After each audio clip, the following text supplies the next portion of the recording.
En ce soir du 7 décembre 1964, Tim et Todd Nicholson se disputent. Et ce n'est pas la première fois que ça arrive. C'est même courant chez eux de se crier dessus. L'un d'eux pointe ensuite une arme à feu sur l'autre, mais ça non plus, ce n'est pas la première fois que ça arrive. Mais ce soir-là, 2 balles seront tirées, dont l'une sera mortelle.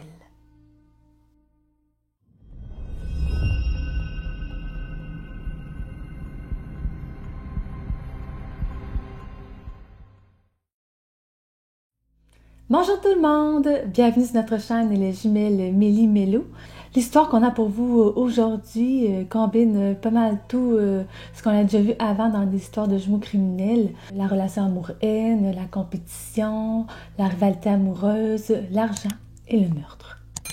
C'est l'histoire tragique de 2 garçons nés dans une famille dysfonctionnelle et qui sont devenus des hommes instables, tourmentés et immatures. Voici donc l'histoire de Tim et Todd Nicholson. Quand les officiers Jim McDevitt et Steve Race arrivent sur les lieux au 5324 Baldwin Avenue à Los Angeles, ils sont loin de s'imaginer ce qu'ils vont y trouver. Conduits à l'intérieur d'un appartement luxueux par un jeune homme paniqué, ils font la découverte d'un corps inanimé sur le lit d'une des chambres. C'est le portrait identique de celui qui vient juste de leur parler et qui sirote un verre de vodka dans la cuisine en pleurant. Il affirme avoir tué son frère. Mais que s'est-il passé? Pourquoi ce jumeau a-t-il tiré sur son double en plein cœur?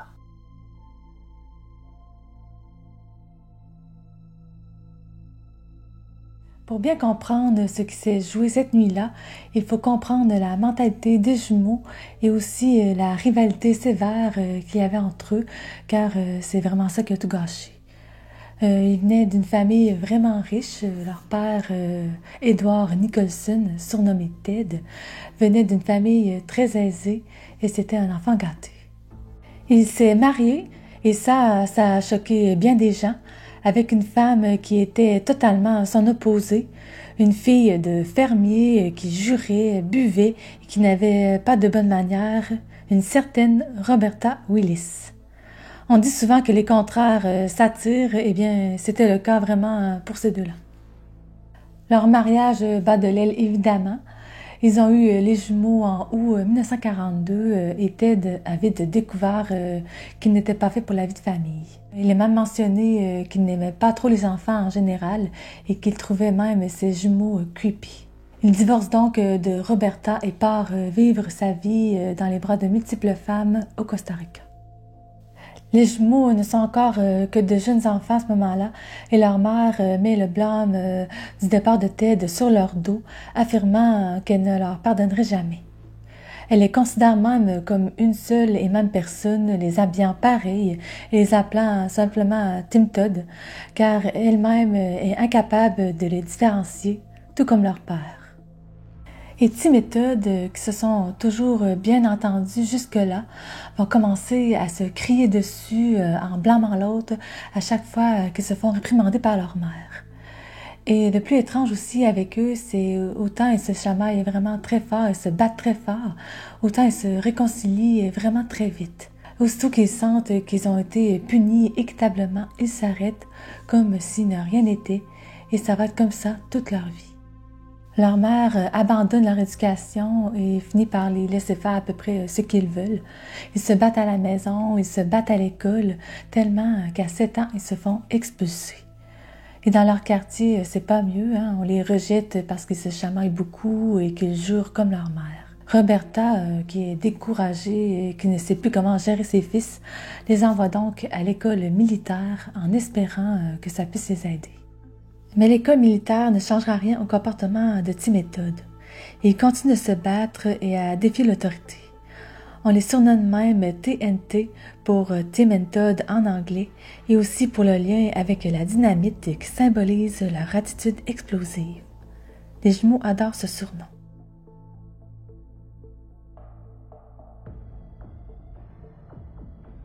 Et comme par magie, alors qu'ils n'ont encore que 7 ans, leur père réapparaît et décide de les amener avec lui au Costa Rica. Et là-bas, ce sera vraiment le paradis pour les jumeaux. Ils ont un tuteur privé et même une gardienne et un chauffeur personnel.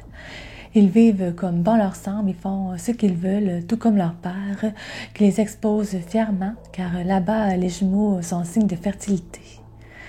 Bref, au Costa Rica, les jumeaux sont comme des petits dieux et se sentent vraiment spéciaux. Mais le plus aberrant dans tout ça, c'est que leur père, qui ne s'occupe pas vraiment de leur éducation, va montrer à ses deux garçons à boire de l'alcool à seulement 8 ans. Il veut que ses enfants deviennent des hommes. Et malheureusement, Tim et Todd vont s'imprégner de lui, de son style de vie.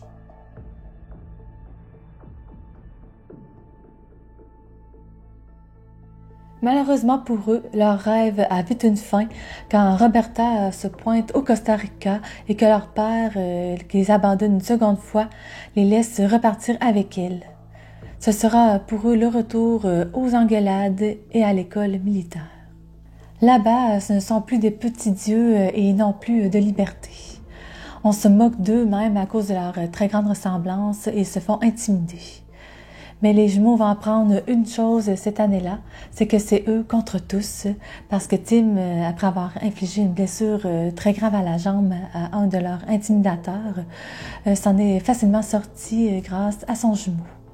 Le policier qui a été appelé sur les lieux ne put rien faire parce qu'il ne savait pas lequel des deux était Tim.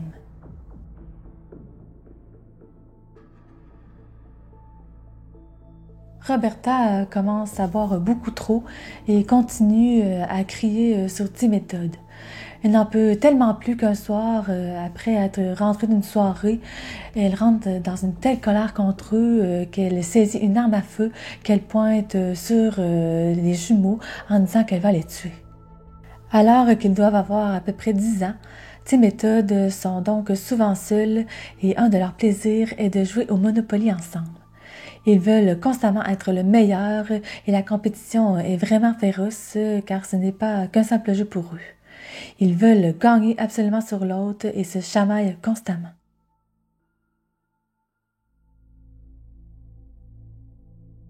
Et à l'adolescence, les jumeaux sont en compétition constante, entre autres pour savoir lequel des deux va perdre sa virginité en premier.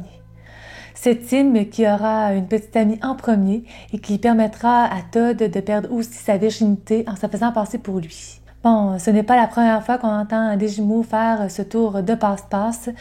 Pour moi, ce n'est pas très honnête ni très respectueux envers l'autre personne.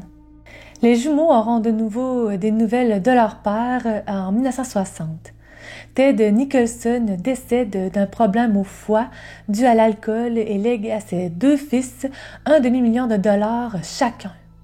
Argent qu'ils ne pourront toucher qu'à leur 21e anniversaire ou à leur mariage. Et les jumeaux vont alors compétitionner pour être le premier à se marier. Ils reçoivent aussi 400 dollars par mois et comme ils travaillent à temps partiel, ils peuvent vivre une vie de rêve. Ils font d'ailleurs l'envie de tous avec leur beau look et leur voiture décapotable.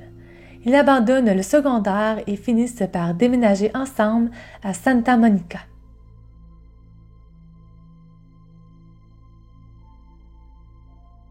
Patricia est une jeune infirmière divorcée de 2 enfants que Todd a séduite.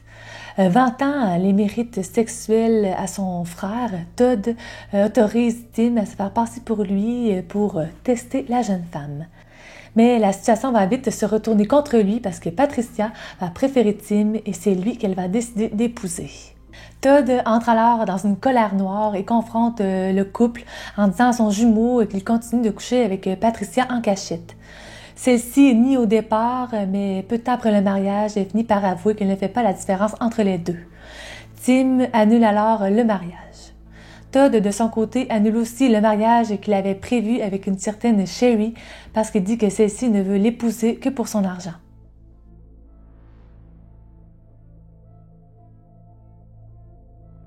En août 1963, Tim et Todd ont enfin 21 ans, touchent leur magot et décident de se lancer en affaires. Comme s'ils jouaient au Monopoly, Tim achète des immeubles à appartements à Temple City à Los Angeles, dont un où il habite lui-même, et Todd, lui, achète un immeuble à bureau à Phoenix, en Arizona, qu'il loue à des prostituées. Todd a bientôt l'idée de partir un business sur la fabrication de poupées sexuelles gonflables. Il en parle alors à Tim, mais lui n'est pas intéressé car il veut investir dans une mine d'or au Nicaragua et acheter un avion privé. Mais l'idée de Todd ne fonctionne pas bien et il a des problèmes. Désespéré, il finit par téléphoner à Tim pour lui demander de l'aide. Tim accepte de l'aider et il s'envole pour Phoenix avec Anita, sa nouvelle flamme. En arrivant chez Todd, ils s'aperçoivent qu'il n'est pas là. Donc, Tim, se faisant passer pour Todd, demande à ce qu'on lui ouvre l'appartement. Todd, en arrivant chez lui tard ce soir-là, retrouve Tim, mais découvre aussi une femme inconnue nue dans son lit. On ne sait pas ce qui se passe dans la tête de Todd à ce moment-là, mais il devient comme fou, se mettant à insulter Anita de tous les noms et en allant chercher une arme qu'il va pointer sur Tim en disant qu'il va le tuer. Tim est paniqué. Il n'a jamais vu son frère dans cet état-là et il a vraiment peur de lui. Ça n'a d'ailleurs jamais été aussi loin entre eux. Mais ce qui lui fait le plus peur, c'est que Todd appuie réellement sur la gâchette, mais que rien ne se passe. Le mécanisme est bloqué ou quelque chose comme ça. Todd finit par le frapper durement avec le pistolet et à le mettre, lui et sa copine Anita, hors de son appartement. Et le lendemain, comme à leur habitude, tout est effacé. Les deux jumeaux se rencontrent pour un meeting sur la compagnie des poupées gonflables et rien n'a changé à part les blessures physiques de Tim. Malgré une récente histoire d'amour avec une Rita Musgrave, Todd devient dépressif. Ses poupées coûtent trop cher à produire et son business est en déclin contrairement à Tim. Et ça, c'est très dur pour lui. Il s'en prend même violemment à sa mère durant une dispute et il la bat si fort qu'elle a dû avoir recours à la chirurgie pour son visage.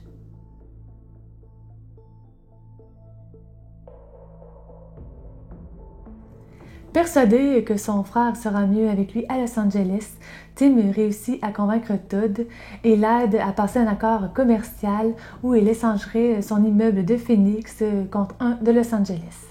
En ce fameux matin du 7 décembre 1964, Todd conduit Tim très tôt le matin à son avion privé parce que Tim a un rendez-vous d'affaires à San Diego. Tim profite aussi de ce voyage pour aller manger avec sa mère qui est inquiète. Elle fait part à Tim durant ce dîner-là que Todd aurait pris une assurance vie pour lui de $1 million et de se méfier de lui. Mais Tim ne la croit pas et n'en croit pas un mot et repart. Ce soir-là, en arrivant à son appartement, Tim trouve Todd en train de se préparer à sortir. Todd lui fait alors part de son envie de retourner vivre à Phoenix et les jumeaux entrent encore une fois dans une très grosse dispute. Tim est vraiment très en colère parce qu'il a peur que Todd ne fasse échouer le deal qu'ils ont conclu entre son immeuble de Phoenix et celui de Los Angeles. Tim crie alors sur Todd qui explose à son tour en disant à Tim qu'il va le tuer. Tim a encore en tête l'épisode du pistolet et pense que Todd va recommencer. Il se précipite donc dans sa chambre pour empoigner son fusil et lorsque Todd apparaît, il lui crie « Tu ne vas pas prendre ce pistolet, je vais te tuer ». Tim tire une première fois mais manque. La balle passe à travers le lit et va se loger dans le plancher. Todd est vraiment sous le choc et vraiment surpris et ne réalise pas que Tim est en train de reloader son arme. Tim fait une deuxième tentative sans hésiter et cette fois-ci, il atteint son frère en plein cœur. Todd s'effondre et Tim dira plus tard qu'il se rappellera toujours de l'expression faciale de son genou. Il dira qu'il y avait comme un mélange d'admiration et de défaite dans les yeux de son frère pour avoir appuyé sur la gâchette. Ils n'avaient tous les deux que 22 ans. Quand les officiers lui annoncent le décès de son frère, Tim hurle de douleur et crie le nom de Todd. Il est arrêté un peu après 11 heures et il paraît que dans sa cellule, cette nuit-là, il parlait à son frère.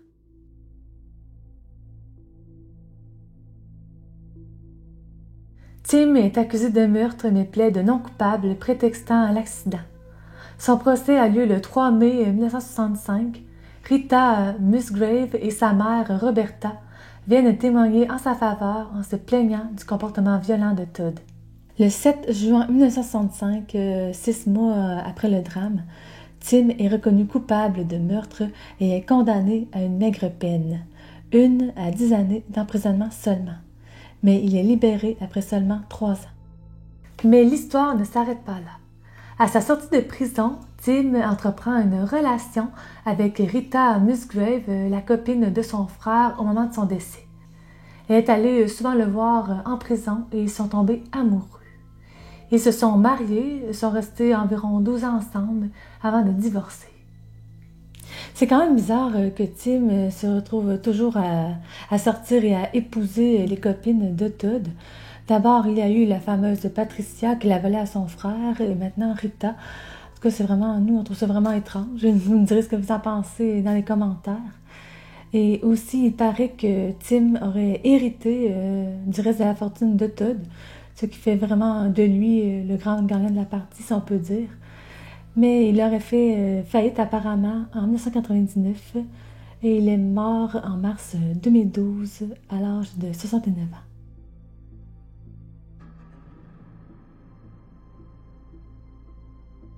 L'histoire de Tim et Todd est vraiment déroutante.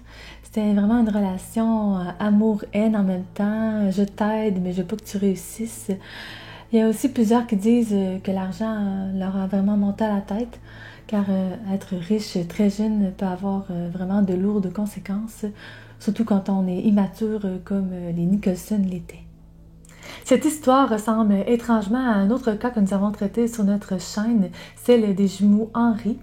Eux aussi avaient des armes à feu chez eux et avaient une relation très compliquée jusqu'à ce qu'un tue l'autre. Si vous n'avez pas vu cette vidéo, on va vous la mettre dans la barre de description. Et n'hésitez pas à nous suivre sur nos réseaux sociaux et à nous faire un petit pouce si cette vidéo vous a plu.